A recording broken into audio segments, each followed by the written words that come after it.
Welcome, everyone. Just wanted to say thank you for being here and welcome to Cosmic Conversations on the Conscious Awakening Network. I'm your host for Tuesdays. I'm Glenda Dawson, and I am thrilled that you are here today with us in this episode of August 19th. And we have a special guest. Today we have Gypsy Jewels.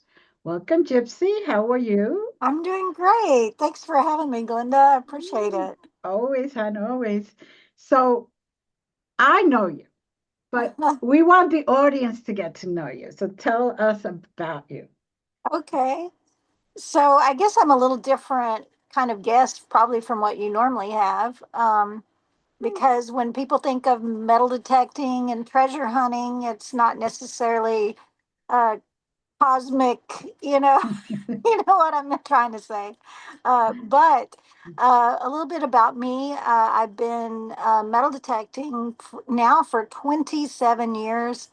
It's been a long time, and I I love what I do. I'll backtrack in a minute, kind of how I got into it. But uh, Once I started, I couldn't stop. It became such a passion for me. I mean, I did have some slower times in my life because I went through some stuff where I kind of put that part in the back burner, but it's always been one of those burning passions for me. So they say, do what you love. Well, I'm lucky enough to say I'm doing what I love, and it's I would have never, ever, ever in a million years thought that picking up a metal detector and digging up relics and coins and things from the past, and not just, relics. You do find modern stuff too, like rings that people have lost, and, uh, you know, pendants, you name it, all kinds of stuff. Lots of trash.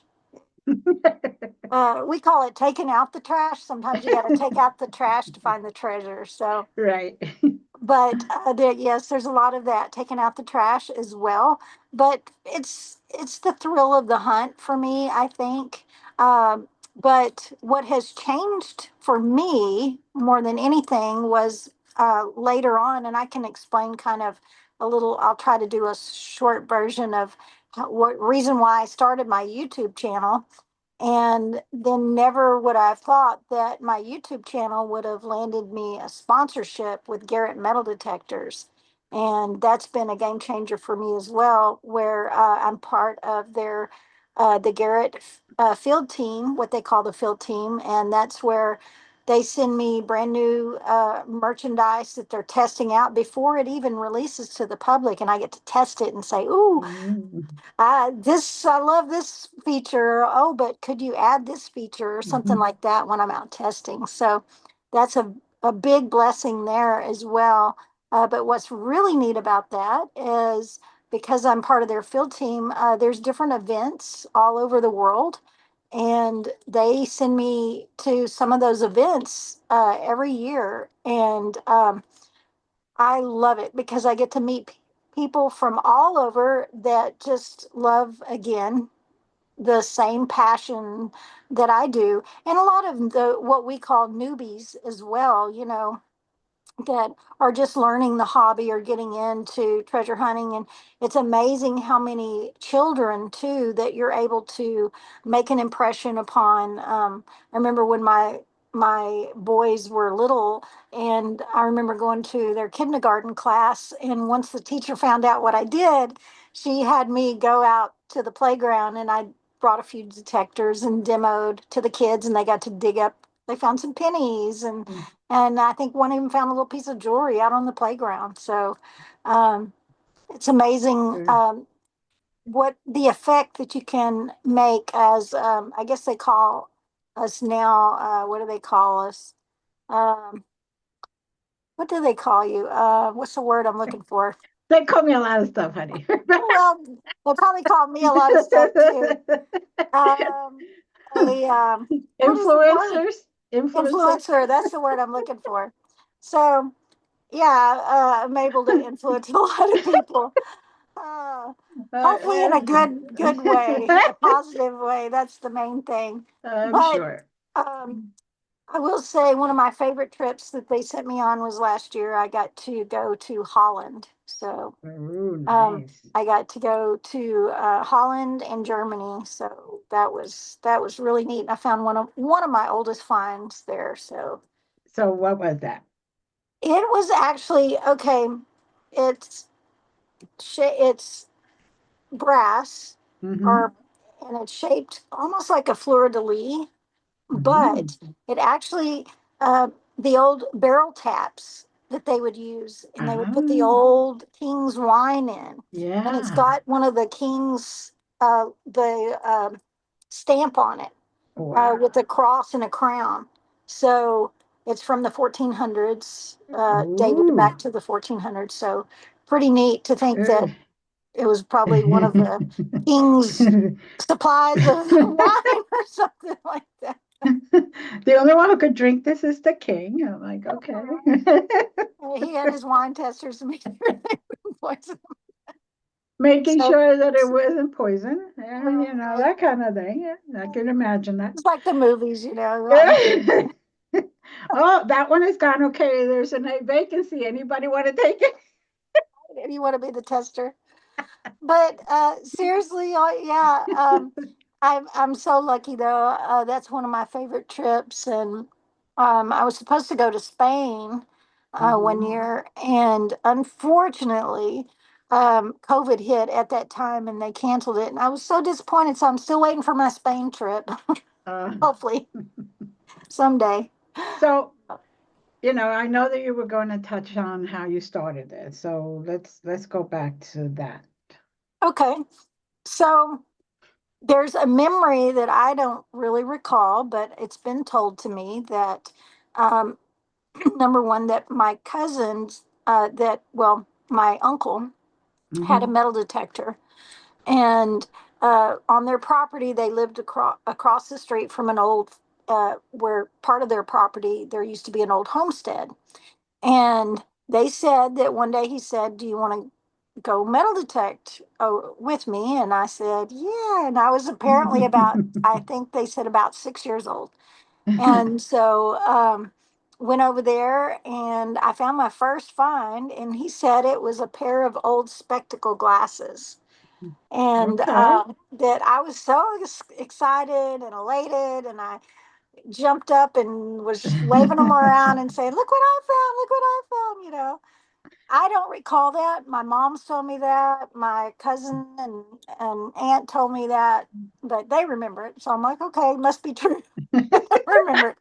But I guess in my subconscious somewhere, that memory is still in the universe there, and Right. it maybe in the back of my mind or subconscious. I just what happened is 27 years ago, I was visiting Galveston Island, and there was a couple coming up from the beach with a metal detector in their hand, and I just was like, oh. And I stopped, and I'm pretty friendly person. I'll talk to anybody, so strangers. You're talking So to me, so I can imagine. right. So oh, I just said, "Oh, did you have any luck? Did you Mhm. find anything?" And so they they go, "Yeah." And so they start pulling out of their goodie bag all of the stuff that they found. They had coins, and they had like a little pendant and a ring, and I'm like, "Oh, I got to get me one of Mm. those." So it was actually like 2 weeks later. I actually went. The only place I knew at the time, I remember when I was a kid, my dad used to go to Radio Shack all the time, and he would buy parts for all these little things he would make and build. And I remember seeing metal detectors on the wall there. So I went to Radio Shack and I Mhm. found a detector. It was $129 at the time. And I was like, okay, that I can maybe afford that. So anyway, um, got that, and that's all she wrote. I took it out for the first time. I actually, because I equated it to the beach at that Right. time, I went to the beach, and I remember I found a couple coins, I found some pull tabs, I found a key, and Mm-hmm. nothing, wonderful or, exciting, but to me, that's what it did the trick. Digging something up out of the ground that was lost and now is found. Right. And And bringing some history back, and you know, history. and the possibility that you could find something so ancient that, was lost in the sand or lost Yeah, anywhere. exactly. So, Exactly. Um, yeah, interesting story. I'll tell you later about when I was in Florida, one of my oldest finds. But like you said, you never know what you're going to dig out of the sand or the dirt. So, right.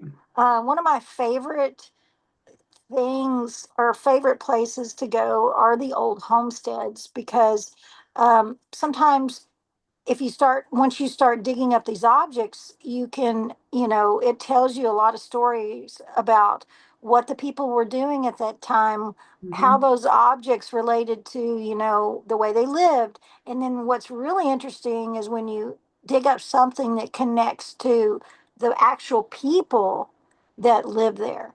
Like, Mm-hmm. say, maybe like on my desk right here, I've got this is a Civil War button. Um, that I found, and it's an infantry. It's got the letter I in the middle of the shield here. And when you start, like, say, I dig this up on an old homestead, and then you Right. find out, oh well, the man back in Civil War days, he came back from the war, and maybe he probably even wore his coat around for a few years, or Mm-hmm. and he lost it there, because not normally you would find a lot of these on the old campgrounds, the old camps or the battlefields. Right. But when you find them at the old homesteads, then it tells you a little bit about who lived there, or maybe who traveled there or went through there, and maybe they lost it you might be detecting an old farm field and find something just totally that just doesn't always jive with history as we know it, Right. so Right. it's very interesting.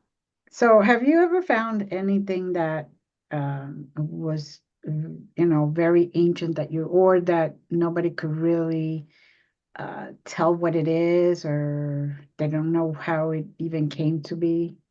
um Now what I have found, Mm-hmm. and that, like I was telling you, in Florida on the beach, I was detecting with a friend that found my YouTube channel and lived there. And so we went in this area where boats pass through, even modern boats, but they pass through the Bay Area. Well, I was detecting there one day, and I found this weird little brown, what looked like a foreign coin, but it was very thick. And I just kind of looked at it, and I'm like, well, I used to live in Galveston, and people come from all over, and so I'd find foreign coins all the time. Right. So I just kind of, stuck it in my bag. And then when he came over, he had a loop, and we started looking at it. It had some Roman numerals on the back. And the next thing you know, we noticed it had like some weird thing on this guy's head. And so when I got home, I started researching, and I found out it was a Roman coin. Wow. Well, what was so interesting about that, that's in Florida. Yeah. And, How you did it know, get there? the history books tell you somebody else discovered America, Right. and then Uh-huh. they kind of, and then Eric the Red, and then, all this stuff. So it's Right. a little wishy-washy.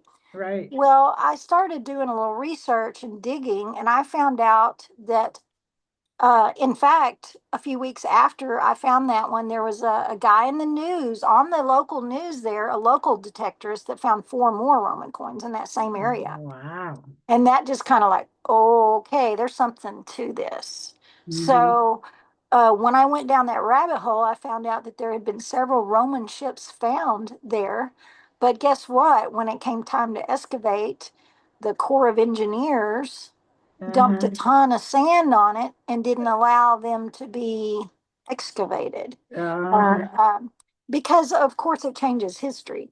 So Right. there's a lot of that happens all over the world. There's even been, I know when I lived in Round Rock, I found out that there were Roman coins found in some Native American some of the burial ground there. So there's so much that doesn't jive with the history that we've been taught. So I'm actually working on a book um, that will talk about that very thing, and that's kind of one thing that kind of sparked that. And the more I meet people and they find things like you saying that Right. can't always identify and Right. just doesn't make sense. How did it get there? And I mean, well, giant Yeah. bones and well, anyway, you know where I'm Right. going with all Yeah. that. So have you found any big strange things like giant bones or anything like that? Um, I I know have, that some of your friends have, but yeah, yeah. I personally haven't. I found multiple fossils and things that I couldn't quite identify Right. because I love fossil hunting too. That was something that I did as a child. My dad got me into fossil hunting. And so that was one of the things I wanted to do when I was a little kid. I was like, I want to grow up and be an archaeologist, you know. Right. I want to go dig up some dinosaurs, you know.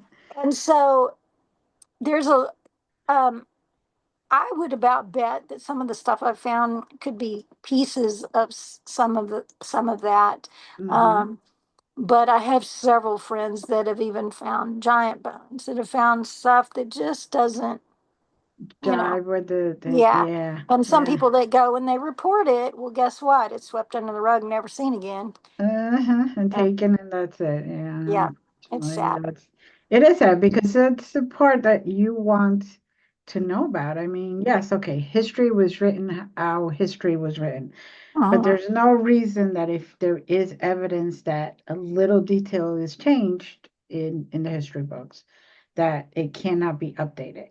Like, we're all talking about UFOs and all that other stuff right now. Well, how about if we find something that is been buried? Does that mean that it changes the history? No, it changes the books how they were written, but it doesn't Right. change the true It doesn't history. change the true history. Right. And you know, I think that's a way that you can connect treasure hunting and what I do too with, you know, the cosmic connection, Mm-hmm. um, you know, our conversation, because um, I think a lot of that helped open up with my own spirituality and Right. learning who I truly am, because so much of it didn't jive with what we've been taught in Right. our history books. And so that's kind of where I want to get into with my book by proving it by the relics that we dig and by the bones that we find and all that, that, you know, may be human or may not be human, Mm-hmm. as we know humans. Right. But those bones are here. Those things have been found, and a lot of it's, you know, covered up, of course.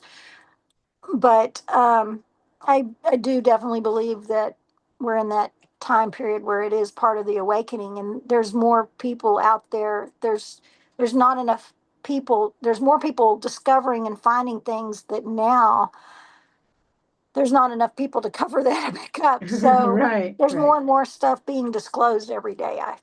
In my opinion. Right.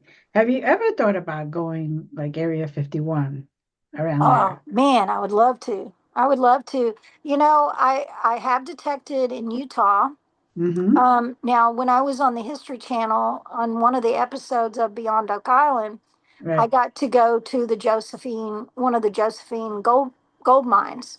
Now, Right. what's interesting about that, you know, you read history, the Josephine mine. Well, you start learning about why were there multiple Josephine mines when Mm-hmm. I thought there was only one. But why were that? You know, why Right. was there? Well, there was one queen, Queen Josephine, at that Right. time. Right. Well, anything that was dubbed the queens, well, that's a Josephine mine. That's a Josephine This- mine. That's a Josephine mine. So therefore, you know, and then you have these Spaniards. I'll tell you something really. Let me tell y'all that because this is a really neat spiritual thing too. Mhm. So I got to go down in this deep. It was like 200 feet down in the earth in this how far we went down. Right. And you really, when you watch that episode of Josephine Mine, I did metal detect down there, but I didn't find anything, so they didn't really show it, you know. Right. And I was Right. the only female down there with all of these men. So we had the camera, all of the camera crew, the the directors down there, Hmm. everyone men. So let me tell you, I did not drink any water while I was down there because I didn't want to have to pee, go to the bathroom in front of all these men, and you're in a really tight space. Right. And I mean, yeah, it was kind of dark, but and we had these jackets. They got us these rain jackets, and we were in like anyway. Long story short, Hmm. so one of the guys that had the GPR machine, uh, he brought an assistant with him. Well, she was very intuitive. Well, while we were down in the shaft, she Hmm. said that she just was up on top above near the shaft, and she just started kind of meditating and saying a prayer, for protection for us Right. down there. And Right. she was showed a vision. And what she saw, or way she described it, was because the thought came to her mind, how did these Spaniards, Hmm. because come through these giant big mountainous valleys with all this gold that they were supposedly mining, Hmm. and with just these mules with ton. Well, Right. anyway, she said that she saw a vision, and it showed the Spaniards coming through a portal, Mm. out of the valley down there up to, which makes sense Right. to me. You hear all these tales. Well, the Spaniards were all along the rivers because they were navigating and up and down. And so you Right. find a lot of the old Spaniard coins and stuff. And, and it also kind of goes back to the Native Americans, um, which I personally believe that a lot of those natives, a lot of them were giants. Hmm. A lot of them, and a lot of those people were just killed off when there was I believe that there was a great reset in history. Hmm. And when that happened, that's when a lot of that was destroyed and wiped under the rug. And that's why they didn't want to say anything about a lot of this. And a lot of it was covered up by the Vatican, and a lot of it was covered up not just by the Vatican, but by our so called esteemed Governments. institutions, Right. governments like Right. Area 51, Right. and also Smithsonian. Right. Um, because I don't know, I can't tell you how many times I've seen people find stuff that are significant, and then, oh, yeah, we're going to take it to the Smithsonian. And it's gone. Never seen it yet. Mm. You don't see it on the news, you don't see it. So, anyway, I just found that really interesting. But one more thing. So we were coming up, so we had to climb this 200 feet shaft thing back Hmm. up. And I was the first. We had to go they called it a wormhole. So I had to worm my way. You have a helmet on. You literally worm your way down, and you have to worm your way back up by pushing up with your legs. And they made me go first. Talk about scary, because you can't see. You lift your head, you hit your head on the cavern thing right Right. above you because it's a wormhole. And you have these sensors on you that sense, like, if like they used to do in the mines with the canaries, where they would Right. bring the canaries down there, and if they pass out, well, the Everybody level of gets out. get Right. out of there. Well, they have these sensors. Well, one of the camera guys was going back up to the wormhole, and his sensor went off.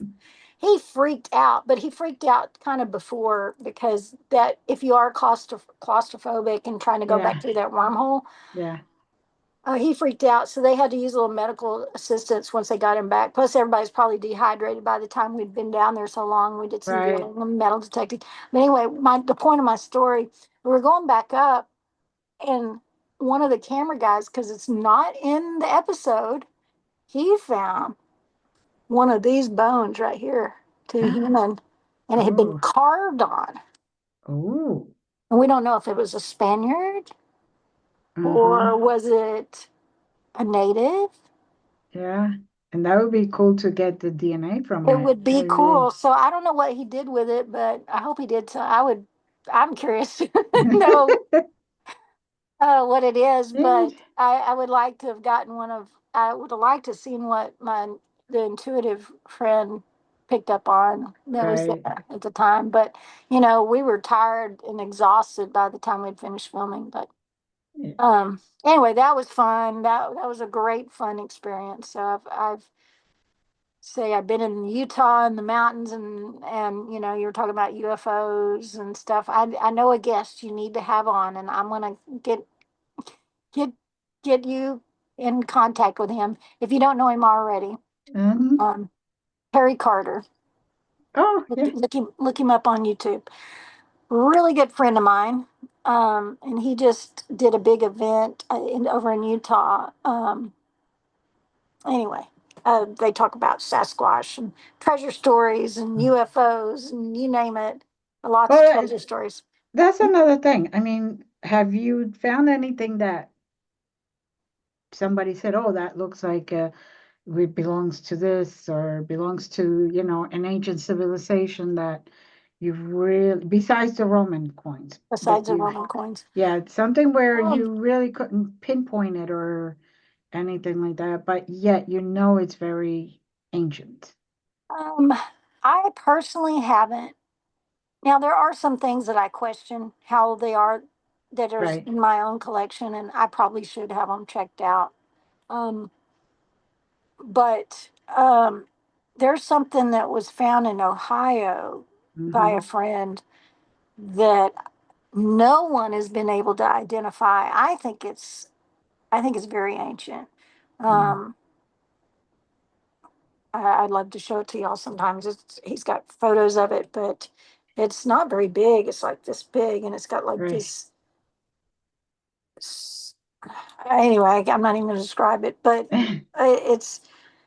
But there's so many things found all the time that is questionable, all the Right. time.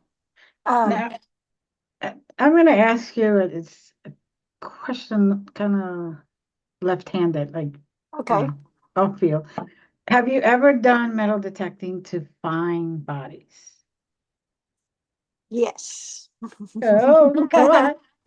That's a good question. So I have a friend that works for the sheriff's department. Hmm. That used to work for the sheriff's department over in um, in Austin, and um, he was down in the area where I currently live now. And I got a call one day from him, and he said, "Hey, where are you at?" And I said, "Well, I'm over here in so and so town." And he goes, oh, "Me too." And I'm like, "What are you doing over here in my neck of the woods?" And he Hmm. goes, "Well, I'm working on a cold case."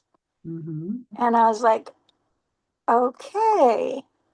Well, um, I immediately, Right.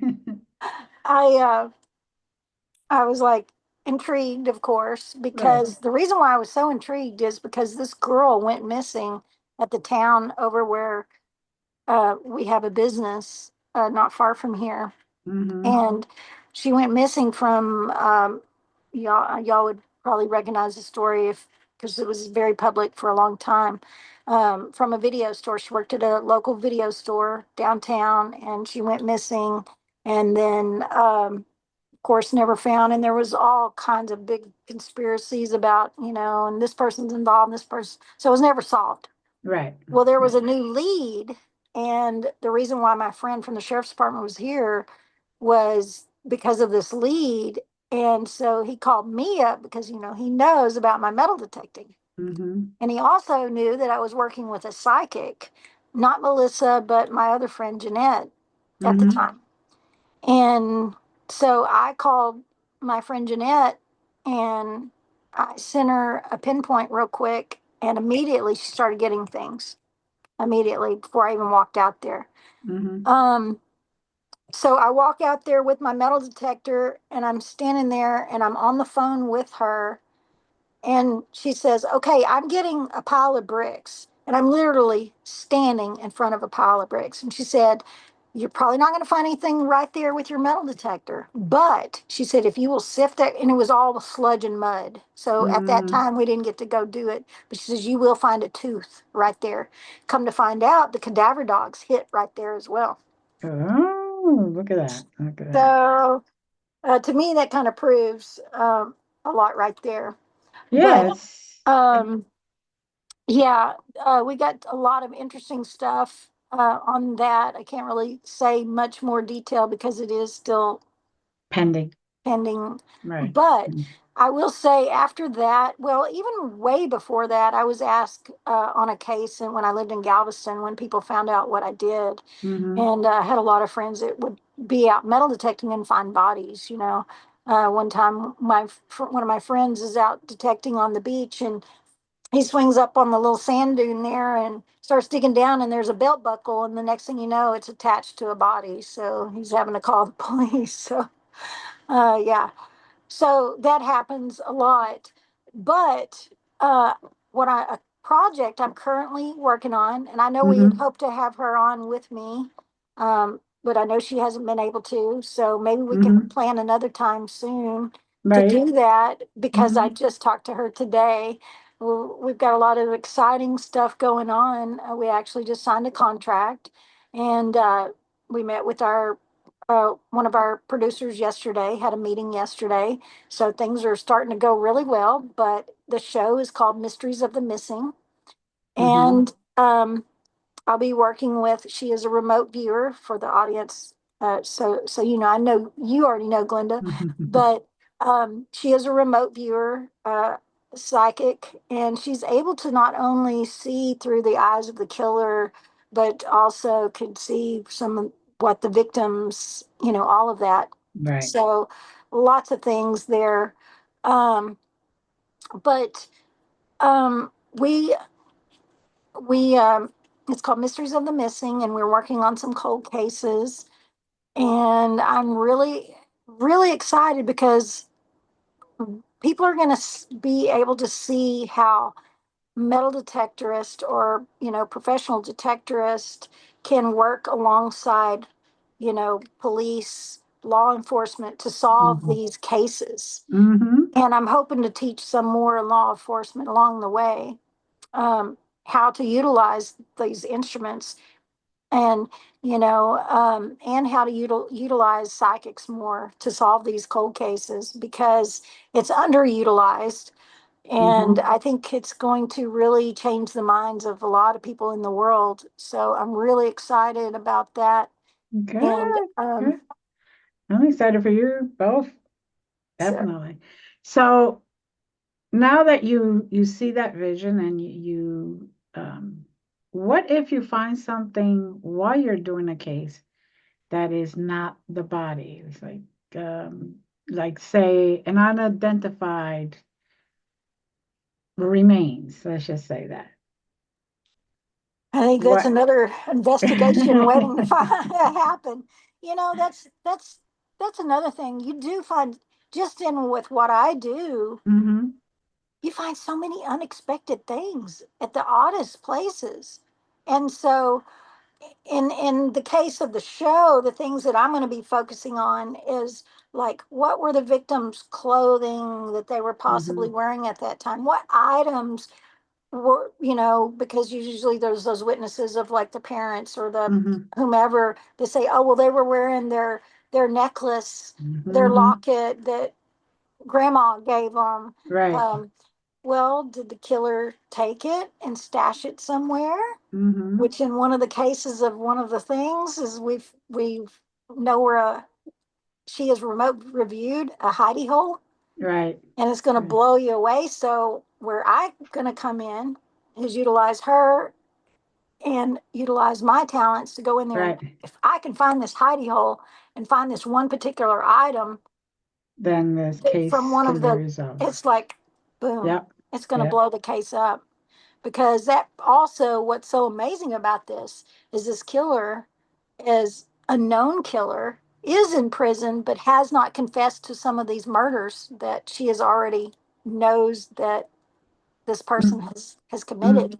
And Mm-hmm. so that not only will showcase that, but it also will prove the Right. that these others that he hasn't confessed to. And probably So, it might bring him to confess all the other ones, period. right, exactly. Right. So, have you ever thought of going like to Egypt and stuff like that? Oh my gosh, that's a bucket lister right there. I sit there and I watch all these shows, and of course I've watched Ancient Aliens, and I've I'm fascinated by all of that. I have been ever since a kid, and it's probably some past lives playing in there, I'm sure too. But to me, I just think it's fascinating. And to dig up some artifacts or relics, I know the rules and regulations are crazy, but maybe with the show, it would open up some doors for that to make Right. some new discoveries and stuff. Because I think a lot of metal detecting, sometimes with certain archaeologists, is frowned upon. Mm-hmm. Other archaeologists, it has helped so much. I've worked on several archaeological digs where Mm-hmm. they allowed me to come in and help and made some amazing discoveries. So Very it's good. it's to be able to do that in Egypt would be a dream come true. So these archaeology finds, archaeological finds that you have already done, where were they? U.S. or? US, those were actually war related. So they were trying to find a battle site, and I helped locate, because what you were looking for is a large amount because of where this battle, they had never been Right. able to find it. And by it being able to find all these bullets in a certain Mm-hmm. kind and a certain caliber, that would prove that there was a skirmish or whatever, that Mm-hmm. this battle that took place that has been talked about, but no one ever knew exactly where the battle site was. So I worked on two separate archaeological digs. I want to show y'all something real quick. Like, so there's a magazine called American Digger Magazine, and it's a publication. A lot of the publications these days, aren't, they're all on computer now, but Mm-hmm. it's one printed. And sometimes, like last year, there was a write up. I was in it a couple times. But when we make discoveries, it's kind of a way to share with the metal detecting community. But you can just look at some of the finds on there. I know that y'all probably Mm-hmm. can't see that, but you've got like right here on this front here, it's got like an old, um, what do you call it? Deal. It's a gosh, why can't I think? It's a belt buckle from the Right. Civil War that was worn by like an officer. And what's so Right. amazing is when you can identify, you know, was it cavalry? Was it this? Was it that? And maybe even identify if it has special identification. Was it worn by a major, Right. you know, colonel, general, whatever, in these wars? So it's amazing to dig up that kind of history, or it is to me. I just love it. Well, it shows that, a lot of the times if you are lucky, and you do go to a place where you find these strange things, Hmm. that you're able to then bring out piece of history to the light, to the truth, you Right. know, and to show sometimes a lot of the killers, for example. Hmm. A lot of people may have been accused of killing. They maybe had nothing to do with it. Right. Oh yes, yes, yes, yes. There's some of that in part of what we're going to be doing, Right. and I think it's going to, exonerate some people too. Yeah. So, um, And because you go to there where they used to live or whatever, and you look around there and there's nothing. Now you go three houses down where everybody's pointing to this guy, but it's this woman over here. You go over mhm. there and you search and there's all this stuff. Right. So, And it's kind of like what we know, that there was so many cover-ups back, when you start learning about you know, Those covered up. assassination of the president, and all Mm, that stuff, and you hear right. about all this conspiracy theories and all that. But when the proof is right there and you dig it up and you find it, and you've got all these ballistic people that can do the trajectory and all this stuff, and you Right. could prove that there was more behind it, and that person was just a patsy Mm-hmm. or a, you know what I mean, Yeah. Yeah. used. So yeah, there's Yeah. going to be a lot of that too. So Yeah. it's I'm, I'm fascinating. I'm waiting for you to find one of those big old bones and they say, oh, this was from the giant, and it's like, 500 AD or 500 BC, and you're like, oh, Right. oh, wait a second, how big are they? That's why I So, wanted you to talk to Terry Carter. I'm gonna get you in touch. He was in the episode I was telling you about, the Josephine mine. right, So he knows about some people that discovered some caves yeah, and that had some giants, red-haired giants, hmm um, with some things. yeah, And anyway, yeah, and that's the thing. It's like, there's so many ways to discover things. Like oh in, yeah. in my house, not in this one, but the one that I used to live in Wayne, nobody went to the attic because it was one of those little tiny storage attics. Mhm. So me being the person that I am, I did go in the middle of the summer. I don't know why, but I did. And I went up there and I started searching and digging through the things and everything. I found postcards and coins and jewelry I love it. and postcards from the 1700s. Oh, And I say a postcard, but it was just somebody sending a note to somebody else from New York State, up New York State, to to the owner of the house back then. And of course, it wasn't like the house was like it was now, but it was like a right. tiny thing. And so I was able to measure in the attic where the original house was, and then the Oh, how neat. additions I would have and loved all to that. detected that yard. You'd be surprised.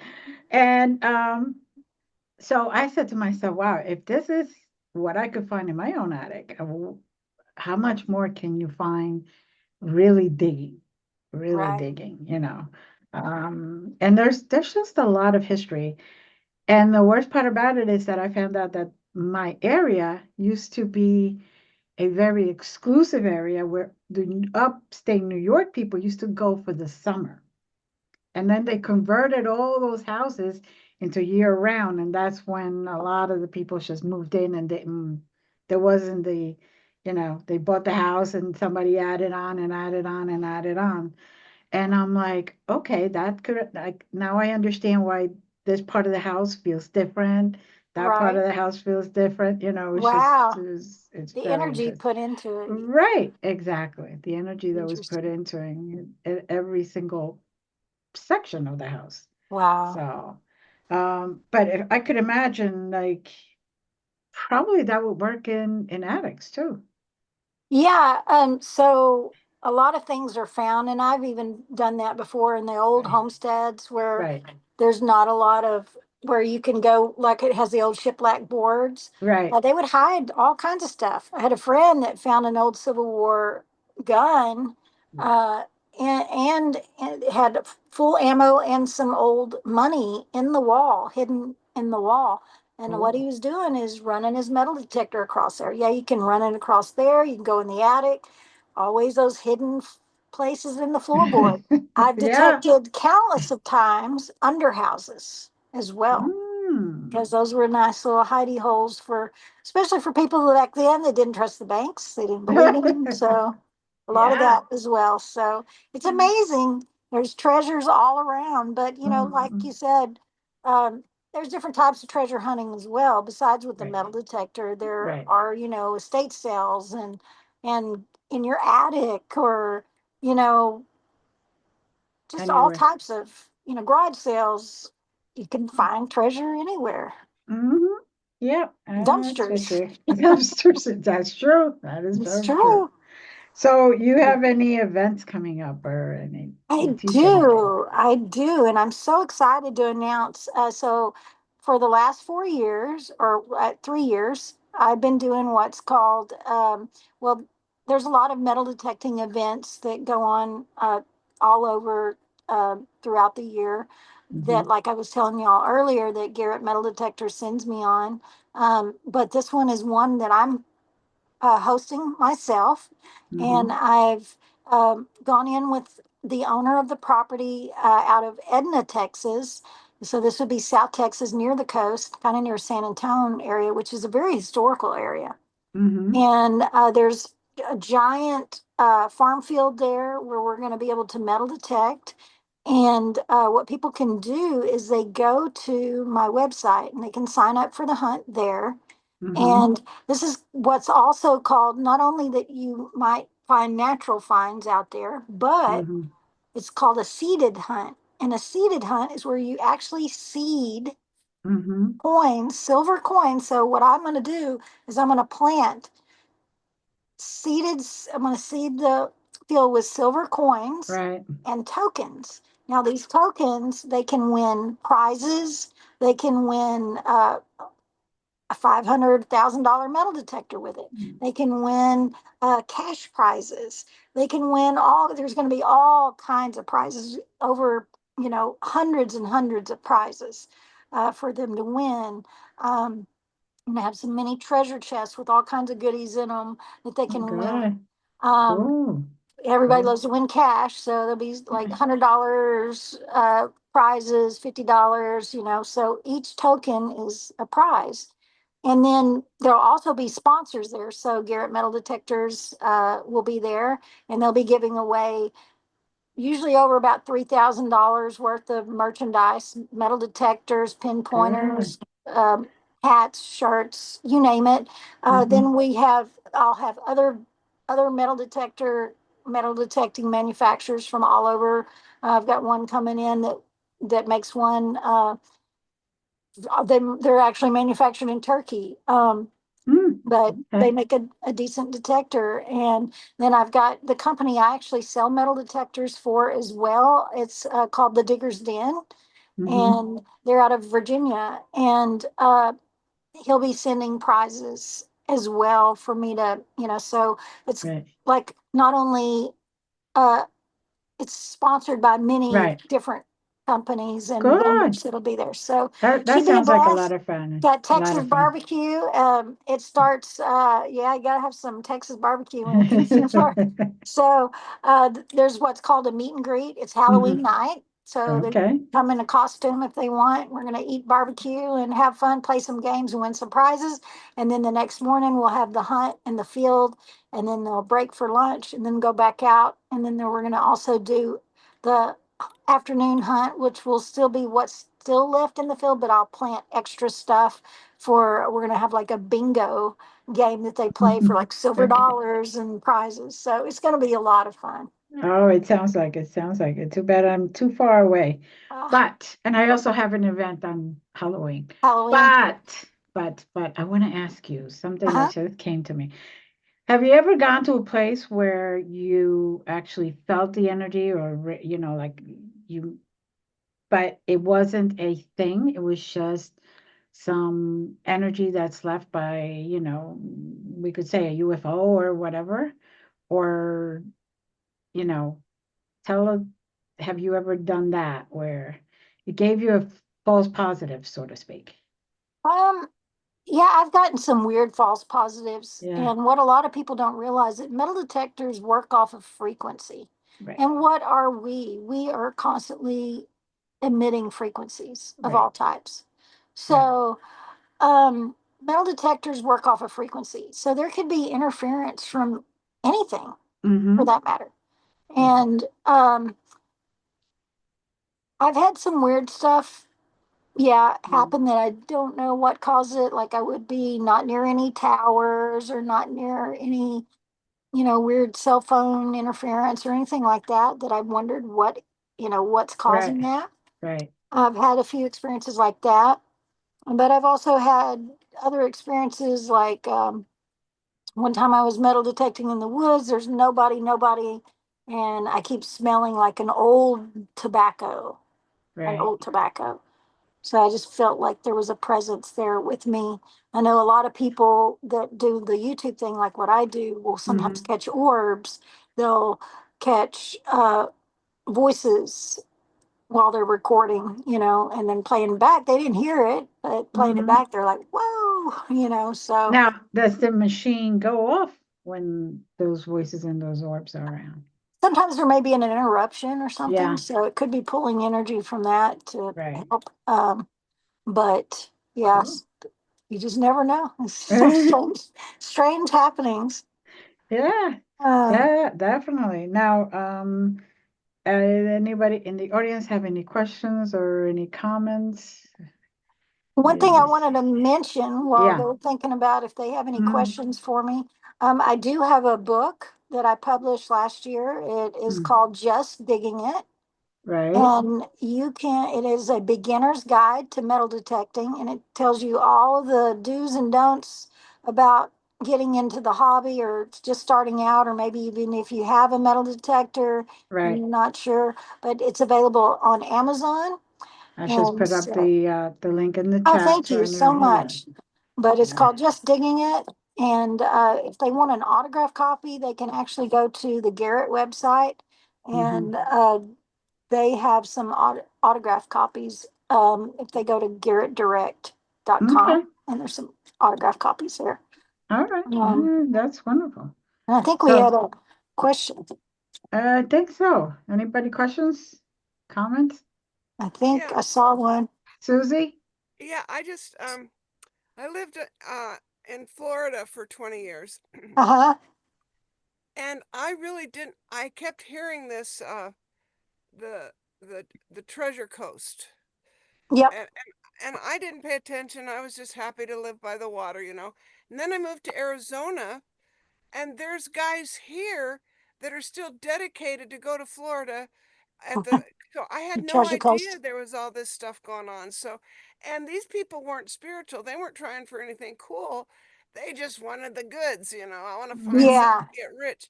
But yeah, this was very enlightening, Gypsy. Very, very beautiful. I was really excited to hear Well, everything. good, Thank good. you. I'm Thank you. glad. A lot of people think it's all about, finding some giant treasure and getting rich. But for me, like I said earlier, it's about preserving history. It's the thrill of the hunt. It is the whole adventure for me. Hmm. Yeah. Yeah. It's that passionate thrill. So I think I saw a question about what the Yes. most precious things I found. Was that what it was? What's your most precious treasure found? And that's a good question because I've got several that I consider that, but it's hard to say. Like one of my most favorite finds, I found um, it was a Civil War Eagle officer belt buckle, and it's one that what they would be the one that they hung their sword off of. So Mm, only usually the officers had the sword. So, right. and it's got the eagle on it. So they're a little more rare than your regular US buckles or CS buckles. So, I found one of those. One of my favorite jewelry finds, I found a men's platinum wedding band with 7 diamonds in it. So Oh, that was a beach wow. find, a beach find in Galveston. Um, one I wear for good luck is this ring right here. It was the first ring I found on the beach in Galveston with a Garrett Metal Detector that I'm now sponsored by. So Mm, 27 years ago. there So you go. it's my good luck charm. So I wear it for good luck. Now I do take my rings off when I go metal detecting, but Right. anyway, I wear it for good luck. And it's a great conversation piece too. Yeah, definitely. Now, did you find the other ring also? The one that, So no? these I didn't. This one I did right here. My thumb, Oh, the one I wear for my thumb ring. These were gifts, and this one was Navajo. I treated myself as my one of my spirit animals was the turtle. So good for you. I treated myself to a little Navajo uh, turtle when I was Yeah, when I was anyway Utah last year, or Utah. not Utah, Arizona, or near Uh, Arizona, Arizona. Okay. that area. All right. Anybody else have anything to say or questions? You have anything to say Mhm. for the audience, Gypsy? I'll just say if you'd like to watch some of my videos, the name of my YouTube channel is called Zero Discrimination. Mhm. Or you can just type in Gypsy Jewels, Google Gypsy Jewels, and it'll pop up, my videos, articles that have been written about me, all kinds of stuff. You can find all kinds of stuff. My website, you can go to my website if you want to go check out more information about my upcoming hunt or more information about me or finds or anything like that. It's just called gypsydigs.com. So, Okay, perfect. Well, thank you everyone for being here. Please stay for a second, Gypsy. sure. Susie, thank you for the beautiful songs. Jaja, thank you for the questions and the comments. Of course, Susie, again, thank you for being here. Thank you to everyone, and please make sure that you go to the Conscious Awakening Network, join there so you could be on the email list and you could stay updated on all the amazing guests that are coming on all the amazing events that are coming on. And, just like tonight's episode, you never know what you're going to find, and you never know what is going to be inspiring to you. So, many blessings. And as I always say, love you. Bye.